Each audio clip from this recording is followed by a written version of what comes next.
दुसरा मराठा आरक्षणाच्या संबंधातलं एक शिष्टमंडळ मला सारोळेमध्ये भेटलं उस्मानाबादमध्ये. त्यांनी मला आग्रह केलेला आहे की आपण मराठा आरक्षणाचे सपोर्टर आहात. तर महाराष्ट्र सरकारला सांगून आमचं जे 29 ऑगस्टला जे आंदोलन मनोज जरांगे पाटील यांच्या नेतृत्वाखाली होणार आहे, तर त्यावेळेला त्याच्या अगोदर काहीतरी निर्णय आमचा झाला तर कदाचित आमचं आंदोलन थांबेल.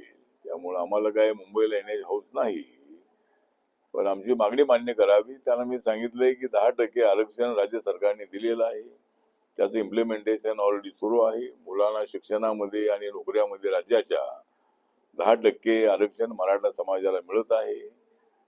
फक्त आता कुणबी दाखले जे आहे ते सर्वांना मिळणं अत्यंत अशक्य आहे. पण ज्यांचं रेकॉर्डला कुणबी आहे त्यांना ओबीसीचा फायदा मिळाला पाहिजे. ओबीसीवर अन्याय होणार नाही अशी भूमिका त्या सरकारची आहे. मराठा समाजाला न्याय देताना ओबीसी समाजावर अन्याय नको ही भूमिका त्यांची आहे. आणि मराठा समाजाच्या बाजूनं माननीय देवेंद्र फडणवीस, एकनाथ शिंदे आणि अजितदादा पवार हे मराठा आरक्षणाच्या बाजूनं आहे. आणि या तिघांमध्ये 2 मराठी आहेत. एकनाथ शिंदे आणि अजितदादा पवार हे मराठा समाजाचे नेते आहेत. तर आता याच्यातून एखादं मला असं वाटतं की 29 आंदोलनाच्या अगोदर मी मुख्यमंत्र्यांकडे मी बोलणार आहे की आता 29 तारीख ही आता जवळ येऊ लागलेली आहे.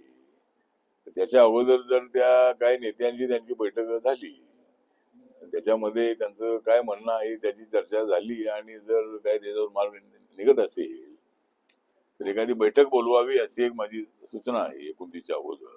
त्याच्यातून काय मार्ग निघाला तर आंदोलन होणार नाही. आंदोलन करायचं असेल तर सर्वांना अधिकार आहे. मनोज जरांगे पाटील यांनी अनेक वेळेला उपोषणही केलेलं आहे. त्यांनी मराठा समाजामध्ये जागृती आणण्याचं मोठं काम केलेलं आहे.